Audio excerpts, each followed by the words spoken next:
ഈ ചങ്ങലക്കിടാനൊന്നും ഇനിയുള്ള കാലം ആലോചിച്ചാൽ നടക്കൂല. ഇവരിങ്ങനെ പുലമ്പിക്കൊണ്ടേയിരിക്കും. അതൊക്കെ അങ്ങ് മൈൻഡ് ചെയ്യാതെ വിടുക ചെയ്യേണ്ടെന്നാണ് എനിക്ക് പറയാനുള്ളത്. കാരണം ഇത് ഖുർആൻ്റെതോ ഇസ്ലാമിൻ്റേതോ ഒന്നും പ്രശ്നമല്ല. മനുഷ്യാവകാശ ലംഘനങ്ങളാണ് നടത്തുന്നത്. ഭരണഘടനാ വിരുദ്ധമാണ് നടത്തുന്നത്. ഖുർആൻ വിരുദ്ധമാണ് നടത്തുന്നത്. അതല്ലാതെ ഇസ്ലാമിൽ പറയുന്ന കാര്യങ്ങളൊന്നുമല്ല പറഞ്ഞത്. ഇസ്ലാമിൽ പറഞ്ഞ കാര്യങ്ങളൊക്കെ ഇപ്പോൾ പൂർണ്ണമായി പാലിക്കുന്നവരാണ് ഇവരൊക്കെ.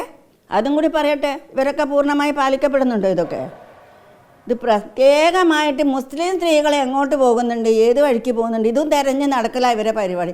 ഇവർക്കെല്ലാം പോയിട്ട് ഖുർആനിൽ ഓതി പള്ളിയിൽ ഇരുന്നൂടെ?